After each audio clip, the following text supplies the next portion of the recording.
মৌলবী হয়েছে, স্টেজে উঠেছে, বক্তৃতা দিতে শিখেছে, সুদ দিতে শিখেছে, গজল গাইতে শিখেছে। এখন মৌলবী যদি কাউকে তুচ্ছ তাচ্ছিল্য করে, মৌলবীর কোনো গুনাহ হবে না। জোর করে বলে না, মৌলবী চামড়ার ওপর দিয়ে লোকের ভেতরটা দেখতে পাচ্ছে।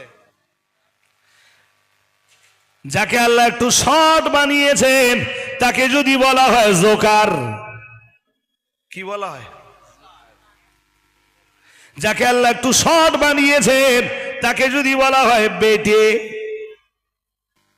মৌলবী হয়েছে, স্টেজে উঠেছে, বক্তৃতা দিতে শিখেছে, সুদ দিতে শিখেছে, গজল গাইতে শিখেছে।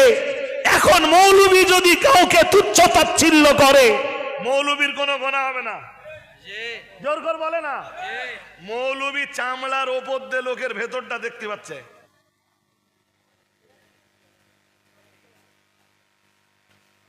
ভুল বলছি? হ্যাঁ, তৈরি হও। জবাব মানুষের কাছে দিতে না হলেও আল্লাহর কাছে দিতেই হবে।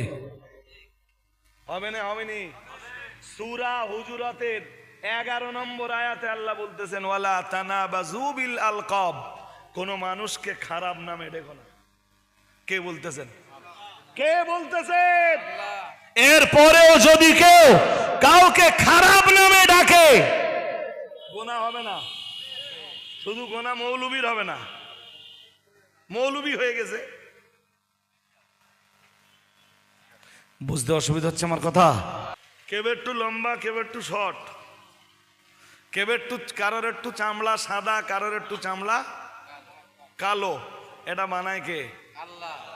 আল্লাহ বানায় না মৌলবী বানায়?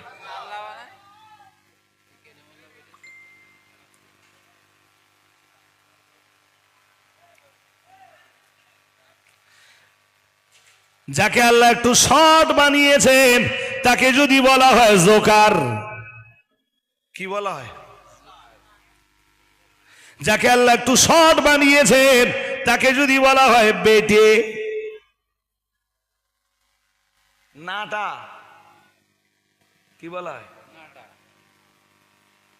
ওই রকমই একটা কথা আল্লাহর হাবিবের সামনে বলছেন হযরত আম্মা জান আয়েশা তার আর একজন স্ত্রী সাফিয়ার ব্যাপারে।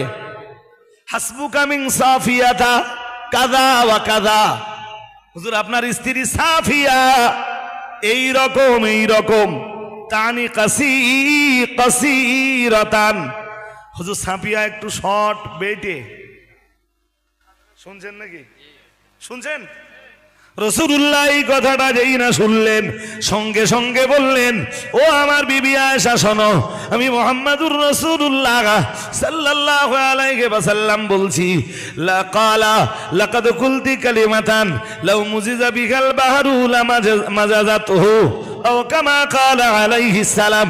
দয়ার নবী মুহাম্মাদুর রাসূলুল্লাহ সাল্লাল্লাহু আলাইহি ওয়াসাল্লাম নবী আমার বললেন, ও আমার বিবি আয়েশা মনে রাখো, আজ তুমি এমন একটা কথা বলেছো, তোমার এই কথাটা যদি সমুদ্রের লাউ মুজিজা বিগাল বাহারু, তোমার এই কথাটা যদি সমুদ্রে নিক্ষেপ করা হয়, আমি মুহাম্মাদুর রাসূলুল্লাহ সাল্লাল্লাহু আলাইহি ওয়াসাল্লাম বলছি, লামাজাজাতুহু, তোমার এই কথাটা সমুদ্রে নিক্ষেপ করলে সমুদ্রের পানির কালার পাল্টে যাবে।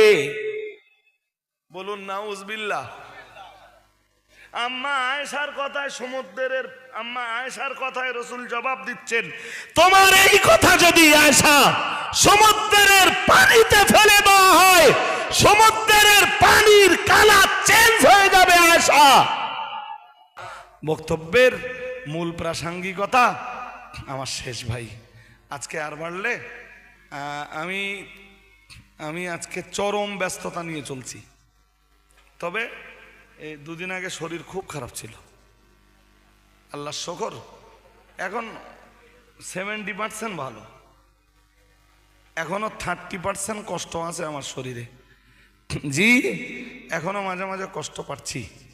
আপনাদের কাছে আমার অনুরোধ, এই এতক্ষণ ওয়াজ করলাম সবটাই কোরআন হাদিস দিয়ে তো, আরে হ্যাঁ না জোর করবো না, কোরআন হাদিস দিয়ে তো ভাই, কারোর যদি মনে হয় যে আমার বিরুদ্ধে প্রতিবাদ করবে, তুই ভাই কোরআন হাদিস দিয়ে প্রতিবাদ কর, ঠিক না বে ঠিক? প্রতিবাদের দরজা সবার জন্যে খোলা, কারোর গলা চেপে ধরার জায়গা এখানে নেই। কিন্তু জি, ব্যক্তি আক্রমণ করা, শরিয়াত এটাকে সমর্থন করে না।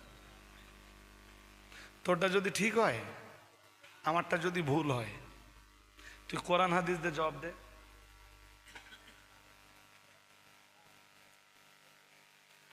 কোরআন আর হাদিসের কোনো জবাব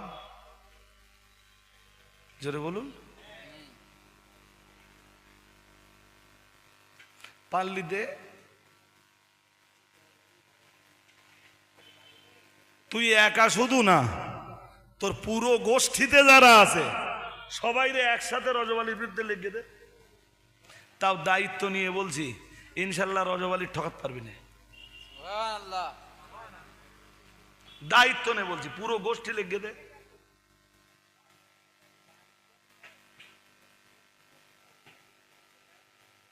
এই বুঝতে অসুবিধা হচ্ছে নাকি? হ্যাঁ, আল্লাহ বুঝবার তৌফিক নসিব করুন। আমি বক্তব্য ছাড়ছি ভাই। 10টায় টাইম, আফজানগর। এই 10:30টায়, দেখতে দেখতে 10টা 7 হয়ে গেছে। ছেলেরা তো কিছু বলে না। আসিম বিল্লাহ হুজুর কদ্দূর?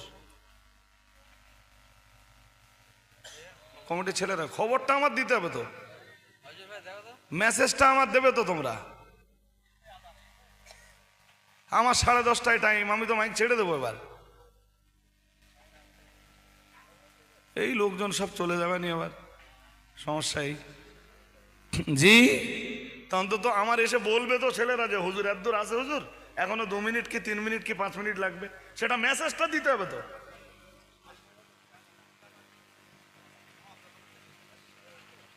সেটা আমি জানি, সেটা আমি ভালোই জানি। আমার আবার শেষ রাত্রে দাওয়াত কৃষ্ণনগর। কোনো জায়গায় যে আমি ঠেলবো, আমার ঠেলবার কোনো জায়গা নেই। হাজারিনে মজলিস, আমার বক্তব্যের প্রাসঙ্গিকতা শেষ করছি। যারা আছেন খাদিজা মাদ্রাসার একটা করে সদস্য হবেন। আইডি কার কাছে আছে? না, সালাউদ্দিন বারকার কাছে আছে। আর ওই মাওলা ভাত ছেলে কি নাম? আরে মাওলাবাদ ছেলের নাম কি? হ্যাঁ হ্যাঁ, মারুফ ভাই। হ্যাঁ, ফারুক ভাই। ফারুক ভাই এই দোকান আছে না মোড়ে, এখন কোথায়? তাহলে ওই আইডিটা অন্য একজন কেউ দায়িত্ব নেন প্লিজ। আর নইলে হ্যাঁ, মোমেন ভাই, আপনার পড়াশোনা ভাই কিন্তু মাইন্ডে নেন না, জানেন কতদূর? পুরী সাংঘাতিক, অত লেখাপড়া আমার লাগবে না। জি, তা আপনি একটু এই দায়িত্বটা নেন প্লিজ। আমি যাওয়ার সময় শুধু আপনার মোবাইল নাম্বারটা দেবেন, দিলে আমি আইডি চেঞ্জ করে আপনার হোয়াটসঅ্যাপে গাড়িতে বসে থাকতে থাকতে পাঠিয়ে দিচ্ছি। ওকে? এই মোমেন ভাইকে বলবেন, আলেম মানুষ আছে, আপনি একটু খাদিজার জন্য খেটে দেন। আর মোমেন ভাইয়ের কাছে আপনারা একটু সদস্য হবেন। নারায়ে তাকবীর, নারায়ে তাকবীর। পীরজাদা আসিম বিল্লাহ সিদ্দিকী আল কুরাইশি হুজুর কিবলা আওলাদে মুজাদ্দিদুজ জামান, আওলাদে মুজাদ্দিদুজ জামান, সিলসিলায়ে মুজাদ্দিদুজ জামান। নারায়ে তাকবীর। আল্লাহু আকবার। আপনাদের দুবার দেওয়া হয়ে গেছেন মাঝখানে। হ্যাঁ, আলহামদুলিল্লাহ। আমি ভালো থাকলে আপনারা খুশি থাকবেন তো? খুশি থাকবেন না? জঙ্গলপুরের মানুষ, আবার আপনারা আমাকে বলবেন, আপনাদের জন্য আমার দরজা খোলা ইনশাল্লাহ। বলুন হ্যাঁ। একটা কথা বলে যাব লাস্টে, আমাকে ভালোবাসেন আর না বাসেন, খাদিজা মাদ্রাসা, জামিয়া রহমানিয়া, এইগুলো একটু বেশি বেশি মহব্বত করবেন। বুঝতে পারেননি? আপনাদের ভালোবাসাটা আমরা নিজেদের স্বার্থে কাজে লাগাতে চাই না। আপনাদের ভালোবাসাটা আমরা ঘুরিয়ে জাতির স্বার্থে কাজে লাগাতে চাই। বুঝতে পারেন?